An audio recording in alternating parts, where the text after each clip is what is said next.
Salut à tous et à toutes. Alors, ici c'est Portugal, la chaîne qui vous parle de l'immigration au Portugal. Dans cette chaîne, nous allons parler un peu concernant l'immigration, quel que soit par motif d'études, motif de santé, motif de tourisme, motif de travail, peu importe la raison par laquelle vous souhaiterez immigrer ici au Portugal. Ici, c'est Portugal, c'est votre chaîne. Alors, dans la vidéo d'aujourd'hui, je veux parler un peu concernant les différentes manières d'avoir la résidence ici au Portugal. L'autre jour, l'un de mes abonnés avait demandé quelles sont les autres façons d'avoir la résidence à part le travail et l'asile. Et je lui ai, est-ce qu'il y avait des autres manières? Moi, j'ai répondu que oui, il y a des autres manières et je trouve ça quand même un peu pertinent. C'est pour cela que j'ai fait cette vidéo et j'espère bien que vous allez aimer. On y va?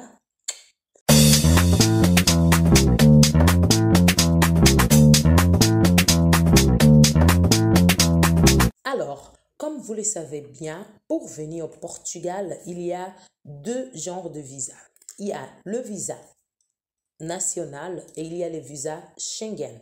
Ou bien le visa avec une durée inférieure à 1 an et le visa avec une durée supérieure à 1 an. Donc, pour pouvoir avoir la résidence, pour pouvoir se légaliser au Portugal, il faut normalement venir avec un visa, on appelle ça visa de résidence, avec une durée supérieure à 1 an. Premièrement, on a le visa de travail. Donc, dans le visa de travail, on peut trouver le travail qualifié, le travail subordonné, le start-upper ou bien les entrepreneurs. Ils peuvent aussi avoir un visa de travail. Ils souhaitent entreprendre ici. Il y a aussi le prof, il y a, voilà, les profs et des autres activités artistiques. Le joueur aussi, ceux qui font du sport, le joueur de footballeur, peu importe le sport que vous le faites. Donc, ça, ce sont des genres de visas que vous pouvez avoir, le visa de travail. Deuxièmement, on a le visa d'études ou bien un visa d'investigation.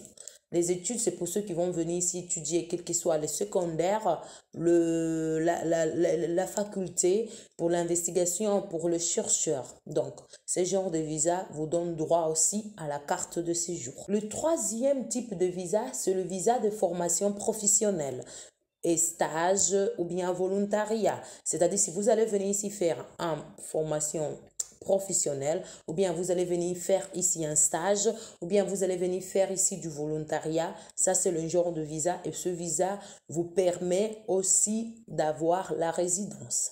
Le quatrième type de visa, c'est le visa des regroupements familial. Ça, ce visa aussi vous permet d'avoir la résidence. Le cinquième visa, ce sont les autres visas. Là où on trouve tous ceux qui sont retraités, qui sont dans la retraite, tous ceux qui vivent de leurs revenus, c'est-à-dire vous avez une entreprise ou bien vous avez beaucoup de maisons et les maisons sont en location. Ils peuvent aussi demander le visa, ce genre de visa, on appelle ça les visas de résidence. Vous avez votre propre revenu, vous allez prouver ici, dans l'ambassade, que vous pouvez venir ici au Portugal, vivre ici. D'accord? Aussi, on a les religieux, tels comme les pasteurs, les prêtres, tout ça, ont le droit aussi à venir et peuvent avoir la résidence ici au Portugal. Ça, ce sont les 5 types de visas. Donc, est-ce que c'est seulement nécessaire de se légaliser avec ce visa? Non, c'est pas du tout nécessaire de se légaliser juste avec ce genre de visa. Vous pouvez aussi vous légaliser ici au Portugal avec un visa de santé. Oui, comme vous le savez, le visa de santé, on a le visa de la personne qui est malade et la personne qui va accompagner le malade. D'accord? C'est-à-dire, si c'est un enfant, vous pouvez venir 2 personnes. Il y a c'est-à-dire vous aurez deux visas. C'est-à-dire la personne qui va accompagner le malade, il peut toutefois aussi travailler et après, voilà, pour pouvoir payer les traitements et ça vous donne aussi la résidence. D'accord? Donc, l'autre genre de façon aussi de se légaliser ici au Portugal, et c'est de cette façon que beaucoup de gens le font, c'est à travers du visa touristique. Oui, à travers du visa touristique. C'est là où je vous avais dit l'autre jour pour faire la manifestation d'intérêt.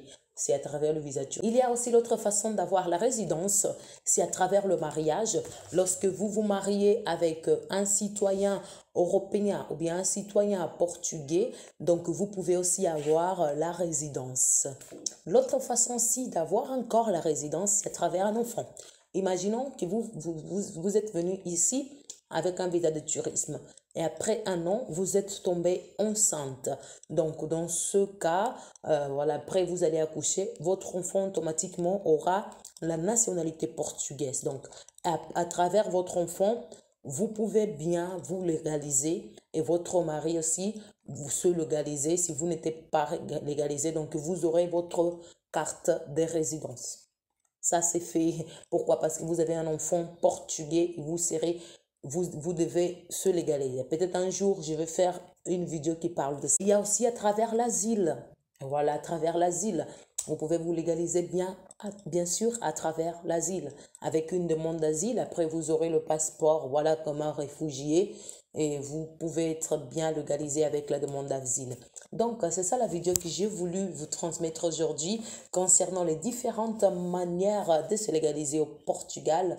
Et j'espère bien que vous avez aimé. Maintenant, vous connaissez déjà que ce n'est pas seulement venir avec un visa. Il y a plusieurs genres de visas, donc c'est à vous juste de voir le bon visa et appliquer pour le bon visa et venir ici au Portugal, vous légaliser. J'espère bien que vous avez aimé et on se voit à la prochaine. À la prochaine. Au revoir.